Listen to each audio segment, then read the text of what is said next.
Another edition of Riding Home, this time riding back from SEC Media Days. D-Leggy Ryan Curley. Why don't you pronounce your last name correctly for me? Ryan Curley. Oh, exactly right. So, we're still working some things out here with the camera, but, 2 days of media days. Georgia went today. What were your kind of overall thoughts of everything that happened? Just as far as today goes, I thought, we didn't get anything extra special out of Kirby. It was pretty typical of, how he was going to answer questions and everything. JT was kind of quiet, but he gave the right answers. He gave us some information. And I thought that Jordan Davis was very entertaining. He had me laughing, and he seems ready for the season. And he seemed to be in better shape than he was at one point, and I think he seems ready. A lot of discussion about Clemson today. I don't know if I was in a different room than Ryan. Ryan was in what's called the big room, and I was in one of the smaller rooms. And the smaller rooms, typically, guys are less. What's the word? Reserved, maybe? Yeah. I mean, in the big room, there's an SEC media. There's an ESPN backdrop. A lot of times, their shows are going right when guys are going. Yeah, the SEC network was talking during JT Daniels. They were. Yeah, you don't want that, and they're loud, and it takes away from what the guys are saying, the kids are saying. But they see the camera, and they see that there's 200-300 people in that room. The small room's a little bit different because they're a little less, rigid. And I just thought that, and I'm having plenty enough trouble with this camera right now. I just thought that in the small room, JT was talking about his regiment in terms of what he does in the quarterback room. I at first thought he was saying that he deals with stuff right before he goes to bed at his house, but he was really saying that was at the football facility. He also seems very happy with the quarterback room right now, and there was some discussion of Carson Beck today, and Kirby said that he was really happy with where Carson was going. But a lot of the focus today on Clemson, JT Daniels, obviously with an important season coming up for him. Yeah, and obviously I was in a different room, so we talked about a little bit different stuff. There wasn't any talk about the backup quarterbacks, really. Yeah. I asked him about Arik Gilbert and how their connection's been coming along. That was a discussion the whole day, Aaron. Yeah, and Arik Gilbert was even talked about with LSU on Monday. Yep. So, and he said the connection's coming along great. Kirby said that he thinks he'll be cleared and everything will be good to go come August and come September when they're actually starting to play football. Yeah. And that everything's going in the right direction. And he's just another super talented pass catcher that they added to that roster. It may be the most talented pass catcher on that roster. Without George Pickens healthy, he's probably the most gifted. But when you talk to people inside the program, there is a what's the word? There is a acknowledgement that Arik is not. The question is, where does he exactly fit in? And I don't know if I know the answer to that. I mean, is he a big wide receiver? He's a matchup problem whether he's a tight end or a receiver. And Kirby kind of said he didn't know today either. It's a good question. And is that a good thing or a bad thing for Georgia? I don't know if that's necessarily either. You can throw him around wherever you want. Then, well, having watched Arik Gilbert live, he's just not like a lot of people. He's a real problem. But I think if it were to come down to it, would they rather have George Pickens or would they rather have Arik Gilbert? I think maybe you'd rather have George Pickens. You had an interesting conversation today with Paul Feinbaum, who said... He told me that originally when George Pickens got injured and they weren't sure if he was going to play this season, and he definitely wasn't going to play against Clemson, that, oh man, Clemson's going to lose. Clemson's going to win. My apologies. Oh man, Clemson's going to win. That was his knee-jerk reaction to the Pickens injury. But ever since then, and the addition of Gilbert, that has been a big reason in swaying him into believing Georgia's going to win that game now. Yeah, I don't know Paul at all, obviously, but I don't know why he is. I want to know why he is he has not made any secret about that he thinks Georgia will win that game. And I don't think it's as simple as, oh, he works for the SEC network. You'll hear that from Clemson people, which makes my eyes glaze over whenever I hear the complaining. But I think he genuinely thinks they're going to win, and I'm okay with that. I just want to know, why do you think Georgia will beat them? Which is, I guess, a conversation for another day. But the focus of the day really was about the offense, and on top of that, though, some reporters I've been around for a long time, when you see guys up and close and personal, I'm on the field all the time. I'm a photographer, so I see guys all the time. Reporters, it's not as often, but they certainly see them. And one comment today was, Jordan Davis just doesn't look like a person that's easy to move. And I think that's true.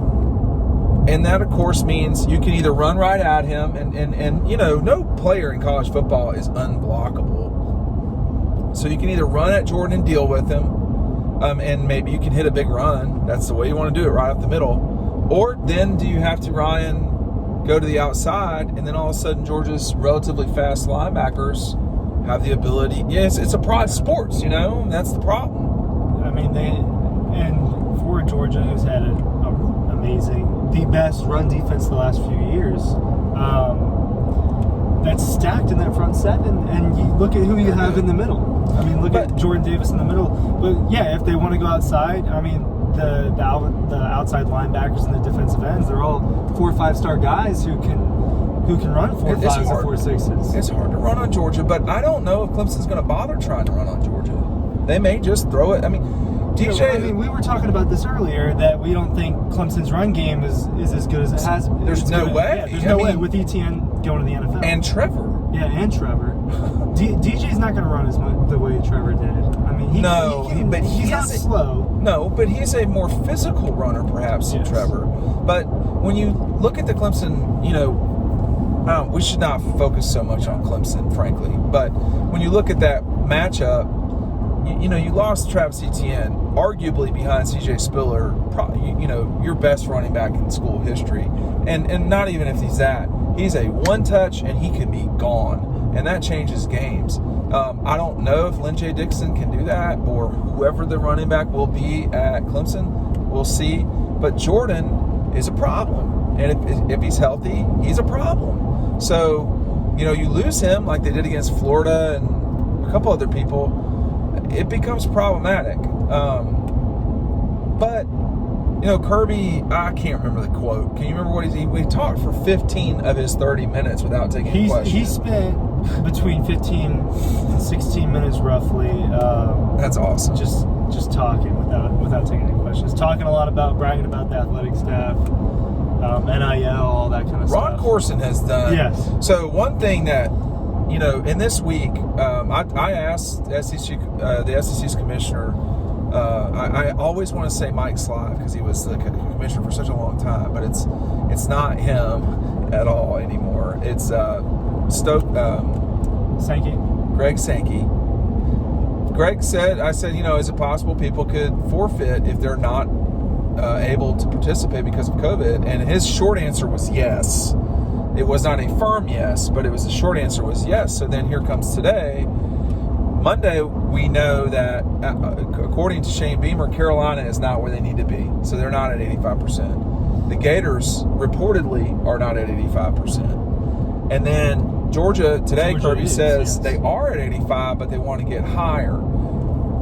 So, there's a lot of, it's unfortunate that a medical thing has become a political discussion. But in this context, the young men that are participating and so forth, if there's a COVID outbreak, they're going to lose opportunity. And that's a very serious thing when you're lifting weights, etc. So Georgia's over 85%. That means to me that they will not forfeit a game, period. And Greg Sankey's point was, hey, we can't push games back. That's gone. So if you can't play, it's over. He mentioned that in his opening address too, was that they're not scheduling that extra time like they did last year, to where they could reschedule games.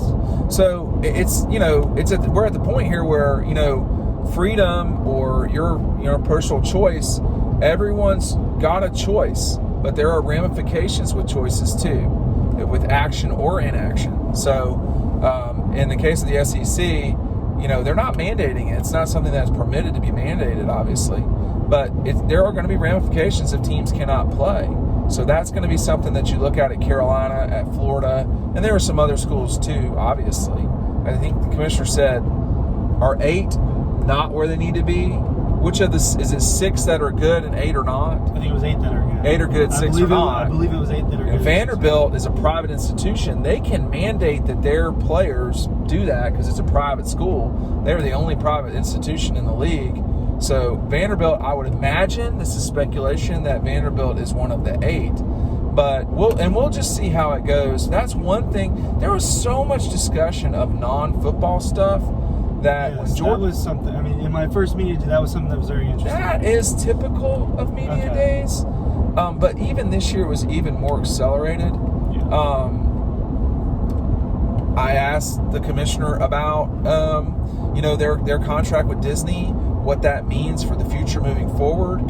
And basically he was saying about kickoff times that is like a big beef inside the league. And he did not say no one likes noon kickoff games, but that's what he's talking about. And he said now with the 3:30 window that will be non-exclusive, that gives the league some wiggle room with stuff. He also said that digital, when if you have ESPN, that does not necessarily mean that you will be able to watch every single Georgia game. You're going to need to have ESPN Plus at some stage in the future. Maybe not this year. I'm a little confused on that. But in the near future, when Georgia plays in November, you'd better have a streaming service to get you that game, whether it's ESPN Plus or just ESPN. But in the future, it's going to be ESPN Plus. So that means that game can be played at any time University of Georgia would like to play it. But there were a lot of things that Ed Orgeron was very complimentary of Arik Gilbert. When I talked to Kirby, or I was in the presence of Kirby a lot today for a long time, and I've not seen Kirby since like the Sugar Bowl, so it's been a long time. But he is definitely very eager for folks to get vaccinated, not just players. He is also they are not going to freak out if they lose to Clemson, and they're not going to proclaim themselves national champions if they win. That was really the overall thing. Another thing that was not a throwaway line from Kirby was, they were upset that they didn't win the East last year, and that bothers them. Yeah, and I mean, just the standard that they built there the last few years, last season was considered disappointment. Compared to the success they found in some of the other years. Losing to Florida is not something that the program wants to do 2 years in a row. And getting back to the SEC championship is going to be important. But, I mean, they're going to, if they don't like they say, they're going to take it week by week. If they don't get back to Atlanta, something wrong has happened. I don't know what that wrong will have been, because I think even with Carson Beck if he's your 2, let's just say he's your 2, because that's my assumption at this stage. If you can't get to Atlanta with Carson as your 2, that's a problem. One thing JT was saying was how deep they are at receiver, and how his number one thing is distributing the ball. He feels like there's it's one of those too many mouths to feed, not enough to go around, and that's a good problem. It is a good problem during the season. We'll see it. We'll see how the offseason treats it. But I think, to me, this is as gifted This is as deep and gifted. Maybe not as gifted, but this is as deep a receiver group in my time around Georgia, which would go to the early 80s, that I can recall. And you've got a lot of people that are really good. Now, there's some guys that they need to get back, and I think they will. And, maybe we focus too much on, the injuries of the skill position guys, because the big guys get injuries too. But, you've got Marcus Roseme, you've got Kieris, who had a little small thing to deal with. Obviously, got George Pickens. Burton had a knee deal. It gets a little Blaylock. bit. Blaylock is not yet cleared, but probably will be at some stage. Smith wasn't healthy last year. So, you don't want to run out of people. But, dude, listen, when you get one of the best playmaking people to transfer to your school, that matters a lot. My question is, how long will it take for JT and Arik Gilbert to get on the same page? My question is, how good is this secondary actually going to be? Because they've never played together, ever. My question is, are we overvaluing how good the front seven is at Georgia? My question is, who is going to play left tackle? And from what I was listening to from Kirby today, I don't know that who starts left tackle is going to finish left tackle at the end of the season. So does that mean Truss is going to start it and Mims rolls on out? Those are unanswerable questions. We don't know the answer to that in July. And we won't know that until probably October. I think that Xavier Truss is going to be the person that plays left tackle. If not, it's going to be Jamari at the start of the season. I think that football people will tell you, if they had their way, Jamari would be playing guard. And Kirby was saying, that there's going to be a lot of battles for guard at Georgia. And he's right. I mean, they've got the guys. Not the only question, but is who are the best five with your best option at left tackle? If Jamari is your best option at left tackle, what does that mean for guard? If Jamari is not your best option, that means your guards are booked up pretty good, I would say. And then that means who's your left tackle? Is it Xavier Truss? Is it Broderick Jones? Is it Amarius Mims? I mean, if your right tackle is probably Warren McClendon, who was pretty good last year, this is a good team. But all teams have, Clemson has weaknesses. Alabama has question marks. It's what it is. And I'm an optimistic person, and I can see ways to do things, but Georgia's got a lot in their way, man. I mean, this, not just the Clemson game. There's a lot in the way. Going to Auburn is always tough. Arkansas is going to be an older, physical team. There's a lot in their way. And then, of course, the Gators are a lot of trouble, man. Yeah. So it's not a simple schedule. It's a complicated, difficult thing. The path to the playoff is 13 games, and they maybe can lose once, and it can't be the wrong game. Yeah, it can't be the wrong game. I mean, I guess it can be Clemson, but Clemson would be maybe their safest one to lose. Yeah, but we don't know. But no one knows what's going to happen. You don't know what will happen how with Clemson's season's going to play. Correct, and I was just going to say, people are. I don't know that I get this, but there's concern. When people talk about Clemson, they're like, well, who's the backup quarterback? I'm like, what are you talking about? If they don't have DJ Uiagalelei, they're not going to be a special team probably. So, and then it's like, well, he's a gifted player, special player. If Georgia doesn't have JT Daniels, the season's going to be different. If they don't have Zamir, the season's probably going to be different. But this is a gifted, loaded team. So is Clemson. So is Ohio State. So is Alabama. And Oklahoma's pretty good too. It's pretty good. So you've got all of these, and Texas A&M. I think Texas A&M could be real trouble. They're physical, they're big, they have a head coach who has the first year without Mond. That is the issue for Texas A&M. That is the issue for Texas A&M. So, for Alabama everybody's got their deal, but for Georgia, what is the number one thing that when you look at this thing you get concerned about, if you want to pull it like that? It was the secondary, and then the transfers came in. I mean, like you said earlier, how are they going to play together? Right. I think they're very talented, and that might come along in a few games. Not knowing who the starting five on the offensive line seems to be the biggest concern at the moment. Yes, or but, however you want to put it. Typically, that's the case coming into a fall camp. You almost never return five guys. It just doesn't happen. And, in 17, they rolled out Andrew Thomas at right tackle. In 2007, eventually they had Clint Bowling and Trent Sturdivant, true freshmen, on the left side of their line, or I can't remember where Clint was, but Clint was starting too at guard. I think it was left guard. It might have been right guard. But, you had a true freshman at left tackle. You can't know for sure. And, I don't know what's came to mind, but like with Jamari, why you'd rather have him at guard is the same reason why you'd rather have Max Jean Gillis, who was probably before your time, that you'd rather have Max on the inside if you really could. So it's just one of these things where you want your best players at their best spot being cohesive with the top 5 guys. To me, the person to watch this year, to me, is James Cook. I love Zamir. He's special, or he was certainly extremely special in high school. But James Cook is a person that could be really dangerous this year. Is there a special? He's the Swiss Army knife. Are we talking about in the running back group, or no? Just on. If we're talking about offense. running back group, I like Kendall Milton a lot. Well, there's a lot of fear around the league about Kendall Milton. Like they're scared of him. What I saw in that small sample size from him, I mean, I know it kind of turns into a little bit of a cliche, but it was very Nick Chubb-like. The way he handled contact and after contact was very Nick Chubb-like, and he's bigger.